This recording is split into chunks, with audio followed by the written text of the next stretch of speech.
Infernal Council is the 4th boss in Eternity Vault, and actually has to be one of my favourite in raiding at the moment. There are 16 mobs, and each player has to pair off against one and basically have a Star Trek style fight to the death, minus the music. Each of the mobs, there are 3 different types and there's one special. I'll explain the 3 different ones first as they're the easiest. There are mobs that have about 28k, 44 and 75k health. They don't do anything too interesting, you just need to interrupt any of the abilities that they do cast if they do cast them. Some don't, some do. Now, the debuff is the important thing here. In patch 1.1, they increased the length of this debuff.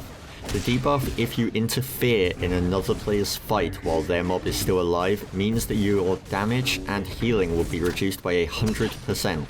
So don't throw out any hots, don't try and help anyone if your mob is still alive, otherwise your mob will kill you.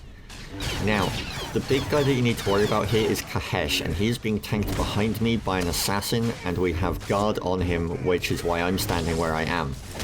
That way we've got our 2 tanks, and one of them has guard on the other one in case anything goes wrong.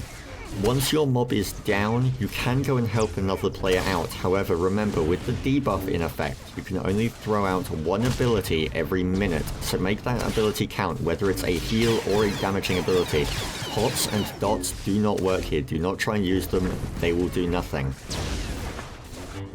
Tanks and DPS seem to have a better time of this than healers. Our healers normally went up against the low health mobs, as it meant that they could then try and keep up to players that were having some trouble.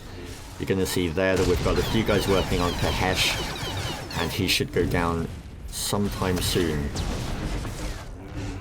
Now, while we're actually explaining this, I'm going to explain something else as well. The chest that spawns, there are chest loots from a few bosses, and if you're running with Master Looter on, sometimes the chest can bug and not actually give the players the loot. Now, how we fix this was if you give Master Looter to the guy who has loot in the chest, they can pick up only their piece, and then you can get them to give Master Looter to someone else. So that way they can loot their loot, they give it to someone else, then they loot theirs, and so on and so forth, and then they give it back to the leader. This actually worked for us quite well. You see there as well that the enraged timer is actually really short. He's already enraged, but as long as you have Kahesh down, most of the other mobs aren't too scary with the enraged timer. So there you have it, Infernal Council on 16. It's a lovely fight, it's rather ingenious, and I do like the fact that we have to pair off and fight our own mobs.